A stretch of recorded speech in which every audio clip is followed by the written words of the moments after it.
Hi hi hello ನಮಸ್ಕಾರ ಎಲ್ರಿಗೂ. ನಾನು ನಿಮ್ಮ ಪ್ರೀತಿಯ ಭವ್ಯ. ಎಲ್ಲರೂ ಹೇಗಿದ್ದೀರಾ? ನಾವು ತುಂಬ ಚೆನ್ನಾಗಿದ್ದೀವಿ. ನೀವು ಕೂಡ ತುಂಬ ಚೆನ್ನಾಗಿರ್ತೀರ ಅಂತ ಭಾವಿಸ್ತಾ welcome back to Bhavya Santosh Kannada YouTube channel. ನಾನಿವತ್ತು ನನ್ನ ಪುಟ್ಟ ಕಿಚನ್ನ ಮೇಕ್ ಓವರ್ ಮಾಡೋಣ ಅಂತ ಹೇಳಿ ಮಾಡ್ಕೊತಿದ್ದೀನಿ. ನಾನು ನನ್ನ ಅಡುಗೆ ಮನೆಯಲ್ಲಿ ಯಾವ್ಯಾವ ಥರ ಚೇಂಜಸ್ಗಳನ್ನ ಮಾಡ್ತೀನಿ, ಹಾಗೆ ಯಾವ ರೀತಿಯಾಗಿ ಅರೇಂಜ್ ಮಾಡ್ತೀನಿ ಅನ್ನೋದನ್ನು ನೀವು ಕೂಡ ನೋಡಿ. ಇಷ್ಟ ಆದರೆ ಪ್ಲೀಸ್ ಒಂದು ಲೈಕ್ ಮಾಡಿ, ಹಾಗೆ ಸಬ್ಸ್ಕ್ರೈಬ್ ಮಾಡಿಕೊಂಡು ವಿಡಿಯೋನ ನೋಡಿ. ನೋಡ್ತಿದ್ದೀರಲ್ಲ, ಮೊದಲು ನನ್ನ ಕಿಚನ್ ಯಾವ ರೀತಿಯಾಗಿದೆ, ಎಷ್ಟು ಮೆಸ್ಸಿ ಆಗಿದೆ, ಹಾಗೆ ಎಷ್ಟು ಕಂಜೆಸ್ಟೆಡ್ ಆಗಿದೆ ಅಂತ ನೋಡ್ತಾ ಇದ್ದೀರಲ್ಲ. ಬನ್ನಿ ನಾನೀಗ ಯಾವ ರೀತಿಯಾಗಿ ಎಲ್ಲನೂ ಅರೇಂಜ್ ಮಾಡ್ಕೊಳ್ತೀನಿ ಅಂತ ನೋಡೋಣ. ಮೊದಲು ಎಲ್ಲನೂ ಅರೇಂಜ್ ಮಾಡೋದಕ್ಕೂ ಮೊದಲೇ ಎಲ್ಲ ಒಂದ್ಸರಿ ನೀಟಾಗಿ ಕ್ಲೀನ್ ಮಾಡ್ಕೊಬಿಟ್ರೆ ಸರಿ ಹೋಗುತ್ತೆ ಅಂತ ಹೇಳಿ ಸೆಲ್ಫ್ ಮೇಲೆ ಇರುವಂಥ ಎಲ್ಲ ಐಟಮ್ಸ್ನೂ ಹೊರಗಡೆ ತೆಗೆದಿಡ್ತಾ ಇದ್ದೀನಿ. ಇನ್ನು ಈ ಕಿಚನ್ಗೆ ಒಂದೇ ಸೆಲ್ಫ್ನ ಕೊಟ್ಟಿದ್ದಾರೆ. ಇದು ತುಂಬ ಇಕ್ಕಟ್ಟು ಅನಿಸ್ತಾ ಇರುತ್ತೆ ಅಡುಗೆ ಮಾಡುವಾಗ. ಎಲ್ಲನೂ ಅಲ್ಲೇ ಇಟ್ಕೋಬೇಕು. ಗ್ಯಾಸ್ ಸ್ಟವ್ವು, ಅಡುಗೆ ಮಾಡೋಕ್ಕೆ ಬಳಸೋ ಕೆಲವೊಂದು ಐಟಮ್ಸು ಮತ್ತು ಸಿಂಕು ಕೂಡ ಅಲ್ಲೇ ಪಕ್ಕದಲ್ಲೇ ಕೊಟ್ಟಿದ್ದಾರೆ. ಪಾತ್ರೆ ತೊಳೆದು ಪಾತ್ರೆಗಳನ್ನು ಕೂಡ ಅದ್ರ ಮೇಲೆ ಇಟ್ಕೋಬೇಕು. ತುಂಬ ಇಕ್ಕಟ್ಟು ಅನಿಸ್ತಾ ಇರುತ್ತೆ. ಒಂದೊಂದು ಸರಿ ಅಂತೂ ಅಡುಗೆ ಮಾಡೋದಕ್ಕೆ ಮನಸ್ಸಾಗಲ್ಲ, ಅಷ್ಟು ಕಂಜೆಸ್ಟೆಡ್ ಆಗಿರುತ್ತೆ. ಏನು ಮಾಡೋಕ್ಕಾಗುತ್ತೆ, ಎಲ್ಲನೂ ಅಡ್ಜಸ್ಟ್ ಮಾಡ್ಕೋಬೇಕಾಗುತ್ತೆ. ನಾವಿರೋದು ಬಾಡಿಗೆ ಮನೆಯಲ್ಲಿ ಆಗಿರೋದ್ರಿಂದ ಹೇಗಿದ್ರೂ ಅಡ್ಜಸ್ಟ್ ಮಾಡಿಕೊಂಡು ಹೋಗ್ತಾ ಇರಬೇಕಾಗುತ್ತೆ ಅಷ್ಟೆ. ಮೊದಲು ನಾನು ಈ ವಿಂಡೋನ ಕ್ಲೀನ್ ಮಾಡ್ಕೊಬಿಡೋಣ ಅಂತ ಹೇಳಿ ಮಾಡ್ತಿದ್ದೆ. ಕ್ಲೀನ್ ಮಾಡೋದಕ್ಕೆ ಶುರು ಮಾಡಿದ್ಮೇಲೆ ಗೊತ್ತಾಯಿತು ಅದರಲ್ಲಿ ಎಷ್ಟು ಧೂಳಿತ್ತು, ಎಷ್ಟು ಎಣ್ಣೆ ಜಿಡ್ಡಿನ ಅಂಶ ಇತ್ತು ಅಂತ ಹೇಳಿ. ನಮ್ಮ ಅಡುಗೆ ಮನೇಲಿ ಯಾವುದೇ ರೀತಿ ಚಿಮ್ನಿ ವ್ಯವಸ್ಥೆ ಕೂಡ ಇಲ್ಲ. ಅದರಿಂದನೇ ಅಡುಗೆ ಮಾಡುವಾಗ ಸಿಡಿಯೋಂಥ ಎಣ್ಣೆ ಜಿಡ್ಡಿನಿಂದ, ಹಾಗೆ ಹೊರಗಡೆ ನಮ್ಮ ಮನೆ ಪಕ್ಕ ಯಾವುದೇ ರೀತಿ ಮನೆ ಇಲ್ಲದಿರೋದ್ರಿಂದ ಗಾಳಿ ಧೂಳು ತುಂಬಾ ಬರ್ತಾ ಇರುತ್ತೆ. ಆ ಧೂಳು, ಎಣ್ಣೆ ಮೇಲೆ ಧೂಳು ಕೂತು ತುಂಬಾ ಗಲೀಜಾಗಿತ್ತು. ಮೆಸ್ಸಂತೂ ಕಿಟಕಿನ ಕ್ಲೀನ್ ಮಾಡೋ ಅಷ್ಟರಲ್ಲೇ ನನಗೆ ತುಂಬ ಸಾಕಾಗೋಯ್ತು ಅನಿಸ್ತಾಯಿತ್ತು. ಮತ್ತು ಯಾರಿಗಾದರೂ ಈ ಮೆಸ್ನ ಈಸಿಯಾಗಿ ಕ್ಲೀನ್ ಮಾಡೋ ಅಂಥ ಮೆಥಡ್ ಗೊತ್ತಿದ್ದರೆ ಪ್ಲೀಸ್ ಕಮೆಂಟ್ ಮಾಡಿ ತಿಳಿಸಿ. ಹೇಗೋ ಒಂದು ಮಟ್ಟಕ್ಕೆ ಕಿಟಕಿ ಮೆಸ್ಸೆಲ್ಲ ಕ್ಲೀನ್ ಮಾಡ್ಕೊಂಡಿದ್ದಾದಮೇಲೆ ಈ ಅಡುಗೆ ಮನೇಲಿರುವಂಥ ಈ ಗೋಡೆಗಳು, ಟೈಲ್ಸ್ನೆಲ್ಲ ಕ್ಲೀನ್ ಮಾಡ್ಕೊಬಿಡೋಣ ಅಂತ ಹೇಳಿ ಮಾಡ್ಕೊತಿದ್ದೆ. ನಾನು ಯೂಶ್ವಲಿ ತಿಂಗ್ಳಿಗೆ ಒಂದ್ಸಲಿನಾದರೂ ಈ ಥರ ಡೀಪ್ ಕ್ಲೀನ್ನ ಮಾಡ್ಕೊತಾ ಇರ್ತೀನಿ. ಯಾಕಂತಂದರೆ ಮನೇಲಿ ಮಕ್ಕಳಿರೋದ್ರಿಂದ ಅಡುಗೆ ಮನೆ ನೀಟಾಗಿರಲಿಲ್ಲ ಅಂತ ಹೇಳಿದರೆ ಜಿರಳೆಗಳ ಕಾಟ ತುಂಬಾ ಆಗುತ್ತೆ. ಈ ಜಿರಳೆಗಳ ಕಾಟ ಹೇಗಿರುತ್ತೆ ಅಂತ ಈ ಥರ ಅಪಾರ್ಟ್ಮೆಂಟಲ್ಲಿ ಇರೋರನ್ನ ಒಂದ್ಸರಿ ಕೇಳಿದ್ರೆ ಗೊತ್ತಾಗುತ್ತೆ. ನಮ್ಮನೇಲೂ ಮೊದಲೆಲ್ಲ ಸ್ಟಾರ್ಟಿಂಗ್ ನಾನು ಬಂದಾಗೆಲ್ಲ ತುಂಬಾ ಇರ್ತಿದ್ದು, ಆದರೆ ಈಗ ತುಂಬ ಕಡಿಮೆ ಆಗಿದೆ. ಮನೆ ಮದ್ದುಗಳನ್ನೆಲ್ಲ ಬಳಸಿ ತುಂಬ ಅಂದರೆ ತುಂಬ ಕಡಿಮೆ, ಇಲ್ಲವೇ ಇಲ್ಲ ಅಂತ ಹೇಳ್ಬೋದು. ಸ್ಟವ್ ಹತ್ರ ಎಲ್ಲ ಕ್ಲೀನ್ ಮಾಡ್ಕೊಂಡಿದ್ದಾದಮೇಲೆ ಈ ಸಿಂಕ್ ಏರಿಯಾನು ಕೂಡ ಸ್ವಲ್ಪ ನೀಟಾಗಿ ಕ್ಲೀನ್ ಮಾಡ್ಕೊಬಿಡೋಣ ಅಂತ ಹೇಳಿ ಮಾಡ್ಕೊತಿದ್ದೀನಿ. ನಾನು ಪ್ರತಿ ಸರಿ ಪಾತ್ರೆ ತೊಳೆದಾಗಲೂ ಕೂಡ ಸಿಂಕ್ನ ಈ ಥರ ನೀಟಾಗಿ ಒಂದ್ಸಲಿ ಕ್ಲೀನ್ ಮಾಡ್ಕೊಬಿಡ್ತೀನಿ. ಅದಕ್ಕೆ ಯಾವುದೇ ಥರ ಜಾಸ್ತಿ ಗಲೀಜು ಅಂತ ಏನು ಅನಿಸ್ಲಿಲ್ಲ ನನಗೆ ಕ್ಲೀನ್ ಮಾಡುವಾಗ. ಇನ್ನು ನನಗೆ ನಮ್ಮ ಕಿಚನ್ ಏನು ಅಷ್ಟು ಚಿಕ್ಕದಂತ ಏನು ಅನಿಸಲ್ಲ. ನನಗೆ ಆರಾಮಾಗಿ 3-4 ಜನ ನಿಂತು ಕೂಡ ಅಡುಗೆ ಮಾಡೋಷ್ಟು ದೊಡ್ಡದಾಗಿದೆ. ಆದರೆ ಶೆಲ್ಫು ಒಂದೇ ಕೊಟ್ಟಿರೋದ್ರಿಂದ ಒಂದೊಂದು ಸರಿ ತುಂಬ ಇಕ್ಕಟ್ಟು ಅಂತ ಅನಿಸ್ತಾ ಇರುತ್ತೆ ಅಷ್ಟೇ. ಅದು ಬಿಟ್ಟರೆ ಕಿಚನ್ ದೊಡ್ಡದಾಗೇ ಇದೆ, ಪರವಾಗಿಲ್ಲ.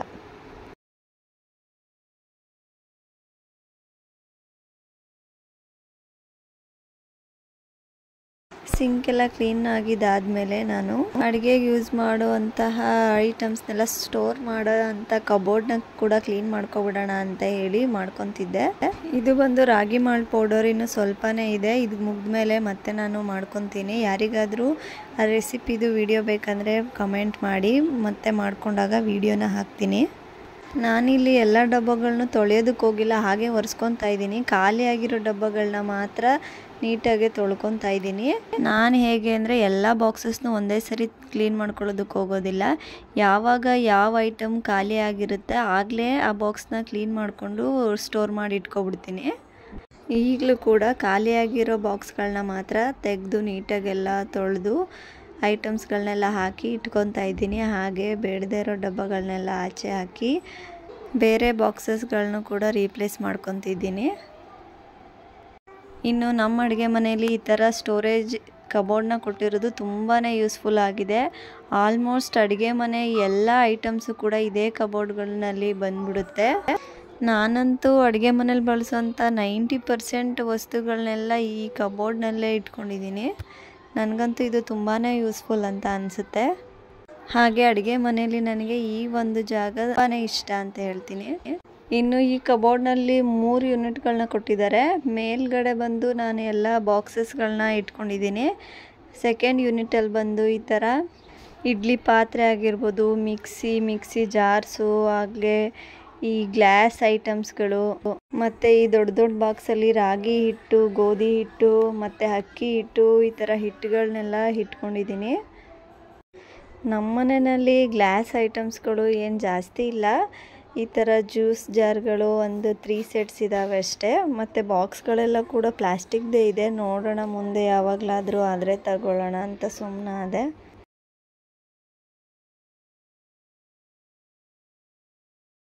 ಹಾಗೆ ಪೂರ್ತಿ ಕೆಳಗಡೆ ಇರೋವಂಥ ಯೂನಿಟಲ್ಲಿ ನಾನು ಈ ಥರ ಅಕ್ಕಿ ಬಾಕ್ಸ್ನ ಇಟ್ಕೊಂಡಿದ್ದೀನಿ. ನಮ್ಮ ಮನೆಯಲ್ಲಿ ನಾವು ಜಾಸ್ತಿ ಮುದ್ದೆ ತಿನ್ನೋದ್ರಿಂದ ಒಂದೊಂದು ದಿನ 2 ಟೈಮ್ ಕೂಡ ಮುದ್ದೆ ಮಾಡ್ತೀನಿ. ಅದರಿಂದಾಗಿ ಅಕ್ಕಿ ಸ್ವಲ್ಪ ಜಾಸ್ತಿ ಖಾಲಿ ಏನಾಗೋದಿಲ್ಲ. ಈ ಥರ ಒಂದು ಚಿಕ್ಕ ಮೂಟೆ 25 kg ತೊಗೊಂಡ್ರೆ 2 ತಿಂಗಳಂತೂ ಬಂದೇ ಬರುತ್ತೆ. ಹಾಗಾಗಿ ಬೇಗ ಹುಳ ಆಗಬಾರ್ದು ಅಂತ ಹೇಳಿ ಅಕ್ಕಿಗೆ ಸ್ವಲ್ಪ ಉಪ್ಪನ್ನ ಮಿಕ್ಸ್ ಮಾಡಿ ಸ್ಟೋರ್ ಮಾಡಿ ಇಟ್ಕೊತೀನಿ ನಾನು. ಈ ಥರ ಅಕ್ಕಿಗೆ ಸ್ವಲ್ಪ ಉಪ್ಪನ್ನ ಮಿಕ್ಸ್ ಮಾಡಿ ಇಡೋದ್ರಿಂದ ಎಷ್ಟು ದಿನ ಇಟ್ಟರೂ ಅಕ್ಕಿಯಲ್ಲಿ ಹುಳ ಬರೋದಿಲ್ಲ, ಬೇಗ ಹಾಳಾಗೋದಿಲ್ಲ. ಹಾಗೆ ನಾನು ನಿಮಗೆ ಇನ್ನೊಂದು ಟಿಪ್ಸ್ ಕೊಡೋಣ ಅಂತ ಇದ್ದೀನಿ. ಏನಪ್ಪ ಅಂತಂದರೆ, ನಿಮ್ಮ ಮನೇಲಿ ಏನಾದರೂ ಒಣ ಕಾಳುಗಳೇನಾದರೂ ಜಾಸ್ತಿ ಇತ್ತು ಅಂತ ಅನಿಸಿದ್ರೆ ಅದನ್ನೆಲ್ಲ ಫ್ರಿಜ್ಜಲ್ಲಿ ಸ್ಟೋರ್ ಮಾಡೋದಕ್ಕಾಗೋದಿಲ್ಲ. ಆಗ ನೀವು ಈ ಥರ ವಾಟರ್ ಬಾಟಲ್ನ ಯೂಸ್ ಮಾಡ್ಕೋಬೋದು. ವಾಟರ್ ಬಾಟಲ್ ಯಾವುದೇ ಆದರೂ ಪರವಾಗಿಲ್ಲ, ಅದರಲ್ಲಿ ಈ ಥರ ಒಣ ಕಾಳುಗಳನ್ನ ಸ್ಟೋರ್ ಮಾಡಿ ಇಡೋದ್ರಿಂದ ಎಷ್ಟು ದಿನ ಬೇಕಾದರೂ ಅಲ್ಲ, ಎಷ್ಟು ವರ್ಷ, 2 ರಿಂದ 3 ವರ್ಷ ಇಟ್ಟರೂ ಕೂಡ ಯಾವುದೇ ಥರ ಹುಳ ಅದರಲ್ಲಿ ಬರೋದಿಲ್ಲ. ಇನ್ನು ಫ್ರಿಜ್ನಲ್ಲಿ ಎಷ್ಟು ಅಂತ ಐಟಮ್ಸ್ಗಳನ್ನ ಸ್ಟೋರ್ ಮಾಡಿಡೋಕ್ಕಾಗುತ್ತೆ ಹೇಳಿ. ಹಾಗೆ ಫ್ರಿಜ್ನಲ್ಲಿ ಇಟ್ಟು ತಿನ್ನೋದು ಕೂಡ ಅಷ್ಟು ಒಳ್ಳೆಯದಲ್ಲ. ಹಾಗಾಗಿ ಈ ಥರ ಟಿಪ್ಸ್ನ ಫಾಲೋ ಮಾಡೋದ್ರಿಂದ ತುಂಬಾ ಯೂಸ್ಫುಲ್ ಆಗುತ್ತೆ. ಹಾಗೆ ಯಾರಾದರೂ ಈ ಥರ ಯೂಸ್ ಮಾಡ್ತಿದ್ರೆ ಆಲ್ರೆಡಿ ಕಮೆಂಟ್ ಮಾಡಿ ತಿಳಿಸಿ ನನಗೂ. ಇನ್ನು ಈ ಅಡುಗೆ ಮನೆ ಎಷ್ಟು ಕ್ಲೀನ್ ಮಾಡಿದ್ರೂ ಕ್ಲೀನ್ ಆಯಿತು ಅಂತ ಅನಿಸೋದೇ ಇಲ್ಲ. ಅಲ್ಲಿ ಇಲ್ಲಿ ಆ ಮೂಲೆ ಈ ಮೂಲೆ ಅಂತ ಹೇಳಿ ಏನಾದರೂ ಇದ್ದೇ ಇರುತ್ತೆ. ಟೋಟಲಾಗಿ ಮನೆಯಲ್ಲಿ ಅಡುಗೆ ಮನೆ ಒಂದು ಕ್ಲೀನ್ ಆದರೆ ಎಲ್ಲ ಕ್ಲೀನ್ ಆಯಿತು ಅಂತ ಅನಿಸುತ್ತೆ ಅಲ್ವಾ. ನಾನು ಕೂಡ ಹಾಗೋ ಹೀಗೋ ಅಡುಗೆ ಮನೆಯೆಲ್ಲ ಒಂದು ಮಟ್ಟಕ್ಕೆ ಕ್ಲೀನ್ ಮಾಡಿ ಮುಗಿಸಿ ಈಗ ಬಾಕ್ಸಸ್ನೆಲ್ಲ ಅರೇಂಜ್ ಮಾಡ್ಕೊಳ್ಳೋಣ ಅಂತ ಹೇಳಿ ಮಾಡ್ಕೊತಿದ್ದೆ. ಇನ್ನು ಈ ಬಾಕ್ಸಸ್ಗಳನ್ನೆಲ್ಲ ನೀವು ನೋಡೇ ಇದ್ದೀರಾ. ನಾನು ಇತ್ತೀಚೆಗೆ ಮೀಶೋನಲ್ಲಿ ಪರ್ಚೇಸ್ ಮಾಡಿದಂಥದ್ದು. ಈ ಎಲ್ಲಾದರೂ ಲಿಂಕ್ನು ಕೂಡ ನಾನು ಮತ್ತೆ ಡಿಸ್ಕ್ರಿಪ್ಷನ್ ಬಾಕ್ಸ್ನಲ್ಲಿ ಕೊಟ್ಟಿರ್ತೀನಿ. ನಿಮಗಿಷ್ಟ ಆದಂಥ ಪ್ರಾಡಕ್ಟ್ನ ನೀವು ಹೋಗಿ ಅಲ್ಲೇ ಲಿಂಕ್ನ ಬಳಸಿ ಪರ್ಚೇಸ್ ಮಾಡ್ಬೋದು. ಇನ್ನು ನಾನು ಈ ಬಾಕ್ಸಸ್ನೆಲ್ಲ ಬೆಳಿಗ್ಗೆನೇ ತೊಳೆದಿಟ್ಟಿದ್ದೆ. ಎಲ್ಲ ಒಣಗಿತ್ತು ಕೂಡ. ಒಂದು ಬಟ್ಟೆನಲ್ಲಿ ಹಾಗೆ ಒರೆಸ್ಕೊಂಡು ಎಲ್ಲ ಬಾಕ್ಸಸ್ಗೂ ಡ್ರೈ ಫ್ರೂಟ್ಸ್ಗಳನ್ನ ಹಾಕಿ ಇಟ್ಕೊತಾ ಇದ್ದೀನಿ. ನಮ್ಮ ಮನೆಯಲ್ಲಿ ಮಕ್ಕಳಾಗಿರ್ಬೋದು ಇಲ್ಲ ನನ್ನ ಹಸ್ಬೆಂಡ್ ಆಗಿರ್ಬೋದು ಡ್ರೈ ಫ್ರೂಟ್ಸ್ಗಳನ್ನ ಜಾಸ್ತಿ ತಿಂತಾ ಇರ್ತಾರೆ. ಮನೇಲಿದ್ರಂತೂ ಹೋಯ್ತಾ ಬರ್ತಾ ತಿಂತಾನೆ ಇರ್ತಾರೆ. ಹಾಗಾಗಿ ನಮ್ಮ ಮನೆಯಲ್ಲಿ ಡ್ರೈ ಫ್ರೂಟ್ಸ್ಗಳಂತೂ ಯಾವಾಗಲೂ ಇದ್ದೇ ಇರುತ್ತೆ. ನಾನು ಯಾಕೆ ಈ ಥರ ಫುಡ್ನ ಸ್ಟೋರ್ ಮಾಡೋದಕ್ಕೆಲ್ಲ ಗ್ಲಾಸ್ ಜಾರ್ನ ತೊಗೊಂಡಿಲ್ಲ ಅಂತ ಹೇಳಿದರೆ, ನನ್ನ ಮಕ್ಕಳಿಗೆ ಈಗ ಕೈಗೆ ಎಲ್ಲ ಇಟ್ಕೋದ್ರಿಂದ ಈ ಡ್ರೈ ಫ್ರೂಟ್ಸ್ಗಳನ್ನಂತೂ ಅವರಾಗೆ ತೊಗೊಂಡು ತಿನ್ನೋದ್ರಿಂದ ನಾನು ಗ್ಲಾಸ್ ಜಾರ್ನ ತೊಗೊಳಕ್ಕೆ ಹೋಗಿಲ್ಲ. ಅದರಿಂದ ಈ ಥರ ಫುಡ್ ಗ್ರೇಡ್ ಇರೋಂತಹ ಏರ್ ಟೈಟ್ ಕಂಟೈನರ್ ಬಾಕ್ಸಸ್ನೇ ಪ್ರಿಫರ್ ಮಾಡಿದ್ದೀನಿ.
ಮನೆಯಲ್ಲಿ ಸಕ್ಕರೆನ ಅಷ್ಟಾಗಿ ಬಳಸೋದಿಲ್ಲ.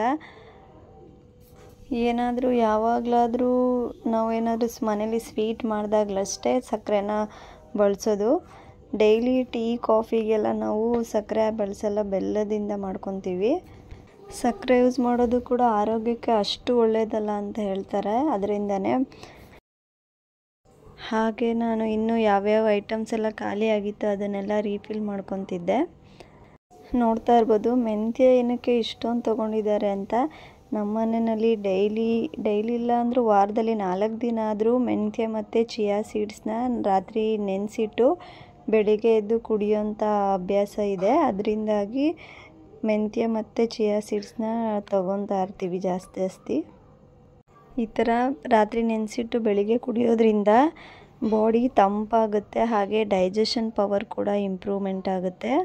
ಹಾಗೆ ದೇಹದಲ್ಲಿರೋಂಥ ಬ್ಯಾಡ್ ಕೊಲೆಸ್ಟ್ರಾಲ್ನ ಕಡಿಮೆ ಮಾಡುತ್ತೆ. ಇದು ವೆಯ್ಟ್ ಲಾಸ್ ಮಾಡೋರಿಗೂ ಕೂಡ ತುಂಬ ಒಳ್ಳೆಯ ಒಂದು ಪಾನೀಯ ಅಂತಲೇ ಹೇಳ್ಬೋದು.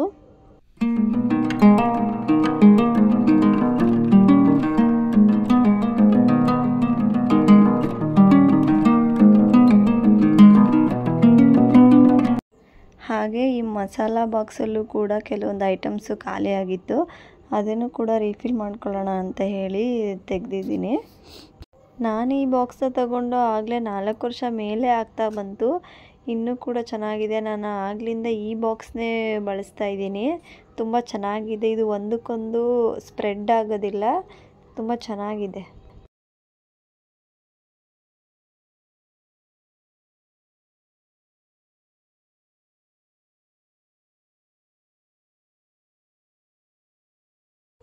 ಹಾಗೆ ನಾನು ಈ ಚಕ್ಕೆನೂ ಕೂಡ ಸಣ್ಣದಾಗಿ ಪೀಸಸ್ ಮಾಡಿಕೊಂಡು ಸ್ಟೋರ್ ಮಾಡಿ ಇಟ್ಕೊತೀನಿ. ಆ ರೀತಿಯಾಗಿ ಮಾಡೋದ್ರಿಂದ ಅಡುಗೆಗೆ ನಾವು ಬಳಸಿದಾಗ ಮಿಕ್ಸಿ ಕೂಡ ಹಾಳಾಗೋದಿಲ್ಲ, ತುಂಬ ಈಸಿಯಾಗಿ ಮಿಕ್ಸ್ ಆಗುತ್ತೆ ಅದು ಮಿಕ್ಸರಲ್ಲಿ.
ಹಾಗೆ ನಾನು ಈ ಮಸಾಲ ಬಾಕ್ಸ್ನಲ್ಲಿ ಯಾವ್ಯಾವೆಲ್ಲ ಐಟಮ್ಸ್ನ ಇಟ್ಕೊಂಡಿದ್ದೀನಿ ಅಂತ ನೋಡೋದಾದರೆ ಮೆಣಸು,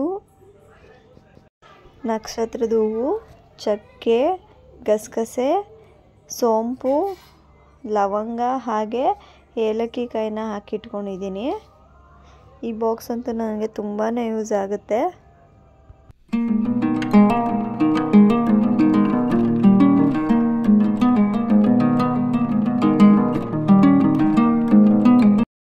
ನೋಡ್ತಾ ಇರ್ಬೋದು ಯಾವ ಥರ ಮಾಡಿದ್ರೂ ಕೂಡ ಅದು ಒಂದಕ್ಕೊಂದು ಮಿಕ್ಸ್ ಆಗಲ್ಲ. ಅದು ಕ್ಯಾಪ್ ಆ ಥರ ಕೊಟ್ಟಿದ್ದಾರೆ, ತುಂಬಾ ಯೂಸ್ಫುಲ್ ಆಗಿದೆ. ಮತ್ತು ನಾನು ಆಯಿಲ್ನ ಸ್ಟೋರ್ ಮಾಡಿಡೋದಕ್ಕೆ ಗ್ಲಾಸ್ ಜಾರ್ನ ತೊಗೊಂಡಿದ್ದೀನಿ. ಇದಕ್ಕೂ ಮೊದಲೇ ಪ್ಲಾಸ್ಟಿಕ್ ಕಂಟೈನರ್ನ ತೊಗೊಂಡಿದ್ದೆ, ಅದು ಒಂದು ಬಿದ್ದು ಹಾಳಾಯಿತು, ಇನ್ನೂ ಒಂದಿದೆ. ಅದಕ್ಕೋಸ್ಕರ ಈ ಸರಿ ಗ್ಲಾಸ್ ಜಾರ್ನ ತೊಗೊಳ್ಳೋಣ ಅಂತ ಹೇಳಿ 2 ಗ್ಲಾಸ್ ಜಾರ್ನ ಮೀಶೋಯಿಂದ ತರಿಸ್ಕೊಂಡಿದ್ದೆ. ಒಂದರಲ್ಲಿ ನಾನು ಕೊಕೊನಟ್ ಆಯಿಲ್ನ ಸ್ಟೋರ್ ಮಾಡಿ ಇಡ್ತಾ ಇದ್ದೀನಿ. ಕೊಕೊನಟ್ ಆಯಿಲ್ನ ಜಾಸ್ತಿ ನಮ್ಮ ಮನೇಲಿ ಯೂಸ್ ಮಾಡ್ತಾ ಇರಲಿಲ್ಲ. ಕೊಕೊನಟ್ ಆಯಿಲ್ನ ಬಳಸೋದ್ರಿಂದ ಅದರಿಂದ ಆಗೋವಂಥ ಬೆನಿಫಿಟ್ಗಳ ಬಗ್ಗೆ ತಿಳ್ಕೊಂಡ್ಮೇಲೆ ನಮ್ಮ ಮನೇಲೂ ಕೂಡ ಇನ್ಮೇಲೆ ಯೂಸ್ ಮಾಡೋಣ ಅಂತ ಹೇಳಿ ತರಿಸಿದ್ದೀನಿ. ಹಾಗೆ ಇನ್ನೊಂದರಲ್ಲಿ ಸಾಸಿವೆ ಎಣ್ಣೆನ ಹಾಕ್ಕೊತಿದ್ದೀನಿ. ಸಾಸಿವೆ ಎಣ್ಣೆನ ನಾವು ಮೊದಲಿಂದನೂ ಕೂಡ ಯೂಸ್ ಮಾಡ್ತಿದ್ದೀವಿ. ಇಲ್ಲಿ ನಾವಿರೋಂಥ ಜಾಗದಲ್ಲಿ ಇಲ್ಲಿನ ವೆದರ್ಗೆ ಸಾಸಿವೆ ಎಣ್ಣೆ ಅನ್ನೋದು ತುಂಬಾ ಸೂಟಬಲ್ ಆಗಿದೆ. ಇಲ್ಲಿನ ಜನರು ಎಲ್ಲರೂ ಕೂಡ ಸಾಸಿವೆ ಎಣ್ಣೆನೇ ಯೂಸ್ ಮಾಡೋಂಥದ್ದು. ಬೇರೆ ಎಣ್ಣೆನೂ ಕೂಡ ಯೂಸ್ ಮಾಡ್ತಾರೆ, ಅದರಲ್ಲೂ ಈ ಸಾಸಿವೆ ಎಣ್ಣೆನೇ ತುಂಬ ಜನ ಯೂಸ್ ಮಾಡೋವಂಥದ್ದು. ಮತ್ತು ನಾನು ಇನ್ನೊಂದು ಕಂಟೈನರ್ನಲ್ಲಿ ರೀಫೈನ್ ಆಯಿಲ್ನ ತೊಗೊಂಡಿದ್ದೀನಿ. ಗ್ರೌಂಡ್ ನಟ್ ರೀಫೈನ್ಡ್ ಆಯಿಲ್ ಬರುತ್ತೆ, ಅದನ್ನು ಯೂಸ್ ಮಾಡ್ತೀವಿ. ಅದನ್ನು ಹಾಕ್ಕೊತಿದ್ದೀನಿ.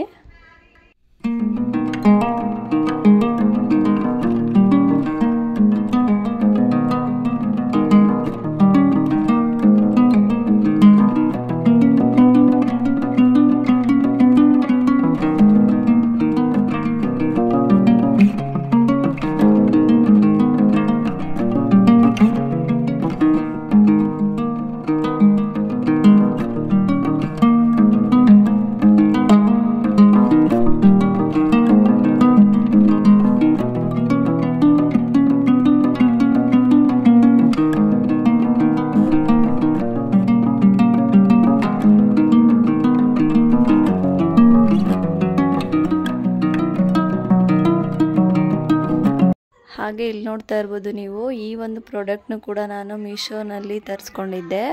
ಕಿಚನ್ ವಾಲ್ ಹುಕ್ ಅಂತ ಹೇಳಿ.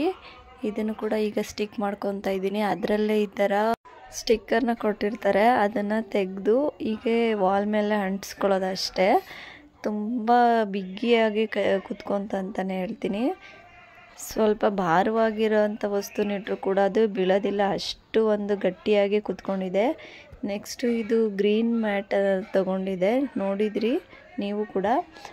ಅದನ್ನು ಕೂಡ ಹಾಕ್ಕೊತಾ ಇದ್ದೀನಿ ಈಗ. ನಾನು ಇದನ್ನು ಪೇಸ್ಟ್ ಮಾಡ್ಕೊಳ್ಳೋದಕ್ಕೆ ಈ ಥರ ಡಬಲ್ ಸೈಡ್ ಪ್ಯಾಚನ್ನ ಬಳಸಿದ್ದೀನಿ. ಇದು ಕೂಡ ತುಂಬ ಸ್ಟ್ರಾಂಗ್ ಆಗಿದೆ, ನೀಟಾಗಿ ಗಟ್ಟಿಯಾಗಿ ಕುತ್ಕೊಂಡಿದೆ. ಯಾವುದೇ ಥರ ಬೀಳೋದು ಮತ್ತೆ ಕಿತ್ಕೊಂಡು ಬರೋದು ಆ ಥರ ಎಲ್ಲ ಏನೂ ಆಗಿಲ್ಲ. ತುಂಬಾ ಚೆನ್ನಾಗಿ ಕುತ್ಕೊಂಡಿದೆ ಅಂತಲೇ ಹೇಳ್ತೀನಿ. ಇನ್ನು ಈ ಮನಿ ಪ್ಲ್ಯಾಂಟು, ಈ ಪ್ಲ್ಯಾಂಟ್ನ ಕಿಚನಲ್ಲಿ ಇಟ್ಟ ಮೇಲೆ ಕಿಚನ್ಗೆ ಒಂಥರ ಬೇರೆ ಥರ ಲುಕ್ನೇ ಕೊಡ್ತು ಅಂತ ಹೇಳ್ತೀನಿ. ತುಂಬ ಚೆನ್ನಾಗಿ ಕಾಣ್ತಾಯಿತ್ತು.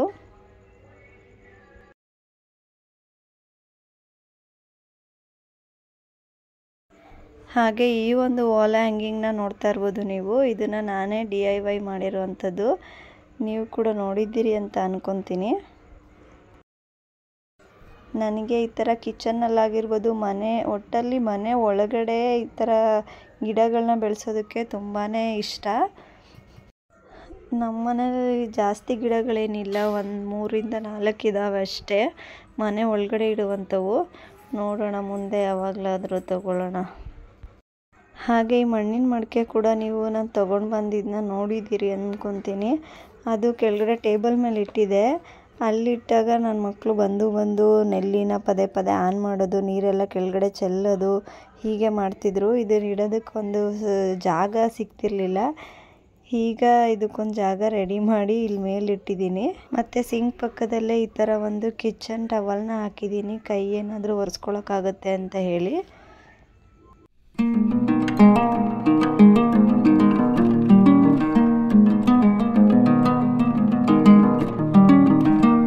ಮನೆಯಲ್ಲಿ ತರಕಾರಿ ಕಟ್ ಮಾಡುವಂಥ ಚಾಕುಗಳು ಎಷ್ಟಿದ್ರೂ ಒಂದೊಂದು ಸಲ ಎಷ್ಟು ಹುಡುಕಿದ್ರೂ ಸಿಗೋದೇ ಇಲ್ಲ, ಎಲ್ಲೆಲ್ಲಿ ಇರ್ತಾವೋ ಗೊತ್ತೇ ಆಗಲ್ಲ. ಈಗ ಅನಿಸ್ತಾಯಿತ್ತು ಎಷ್ಟು ಚಾಕಿದೆ ನಮ್ಮ ಮನೇಲಿ ಅಂತ ಹೇಳಿ. ಒಂದೊಂದು ಸರಿ ಅಡುಗೆ ಮಾಡುವಾಗ ಹುಡುಕಿದ್ರೂ ಕೂಡ ಸಿಗೋದಿಲ್ಲ. ಮತ್ತು ನಾನು ಈ LED ಲೈಟ್ನ ಫಿಕ್ಸ್ ಮಾಡುವಾಗ ವಿಡಿಯೋ ಮಾಡ್ಕೊಳಕ್ಕಾಗಿಲ್ಲ. ಅದನ್ನು ನಾನು ಡಬಲ್ ಸೈಡ್ ಪ್ಯಾಚ್ನ ಬಳಸಿ ಫಿಕ್ಸ್ ಮಾಡ್ಕೊಂಡಿದ್ದೀನಿ. ಇಷ್ಟೆಲ್ಲ ಕ್ಲೀನ್ ಮಾಡಿ ಆರ್ಗನೈಸ್ ಮಾಡೋದಕ್ಕೆ ನಾನು 2 ದಿನ ಟೈಮ್ ತೊಗೊಂಡು ಮಾಡಿದ್ದೀನಿ. ಫೈನಲಾಗಿ ಲುಕ್ ಯಾವ ಥರ ಬಂದಿದೆ ಅಂತ ಹೇಳಿ ನೀವು ವಿಡಿಯೋನ ನೋಡಿ ಕಮೆಂಟ್ ಮಾಡಿ ತಿಳಿಸಿ ಪ್ಲೀಸ್. ಈ ವಿಡಿಯೋ ಡೇ ಟೈಮಲ್ಲಿ ಯಾವ ರೀತಿಯಾಗಿ ಕಾಣ್ತಾ ಇದೆ, ಫೈನಲಾಗಿ ಯಾವ ರೀತಿಯಾಗಿ ಲುಕ್ ಬಂದಿದೆ ಅಂತ ಹೇಳಿ ನೋಡ್ತಾ ಇದ್ದೀರಾ ನೀವು. ನೈಟ್ ಟೈಮಲ್ಲಿ ಯಾವ ರೀತಿ ಕಾಣುತ್ತೆ ಅಂತ ಹೇಳಿ ಕೂಡ ಹಾಕ್ತೀನಿ ನೋಡಿ. ಇನ್ನು ನಿಮಗೂ ಕೂಡ ಇದನ್ನು ಈ ಥರ ಹಿಡ್ದಿರ ಬೇರೆ ರೀತಿಯಾಗಿ ಹಾಕ್ಬೋದಿತ್ತು ಅಂತ ಏನಾದರೂ ಅನಿಸಿದ್ರೆ ಕಮೆಂಟ್ ಮಾಡಿ ತಿಳಿಸಿ. ನಾನು ಕೂಡ ಆ ಥರ ಟ್ರೈ ಮಾಡಿ ನೋಡ್ತೀನಿ. ಹಾಗೆ ಈ ವಿಡಿಯೋ ನಿಮಗೆ ಇಷ್ಟ ಆಗಿದರೆ ಪ್ಲೀಸ್ ಒಂದು ಲೈಕ್ ಮಾಡಿ, ನಿಮ್ಮ ಫ್ರೆಂಡ್ಸ್ ಮತ್ತು ಫ್ಯಾಮಿಲಿ ಜೊತೆ ಶೇರ್ ಮಾಡ್ಕೊಳ್ಳಿ. ಇನ್ನು ಯಾರಾದರೂ ನನ್ನ ವಿಡಿಯೋನ ಸಬ್ಸ್ಕ್ರೈಬ್ ಮಾಡ್ಕೊಳ್ಳದೆ ವಿಡಿಯೋ ನೋಡ್ತಾ ಇದ್ದರೆ ಪ್ಲೀಸ್ ಸಬ್ಸ್ಕ್ರೈಬ್ ಮಾಡಿಕೊಂಡು ಪಕ್ಕದಲ್ಲಿರೋ ಬೆಲ್ ಐಕಾನ್ ಮೇಲೆ ಕ್ಲಿಕ್ ಮಾಡಿ.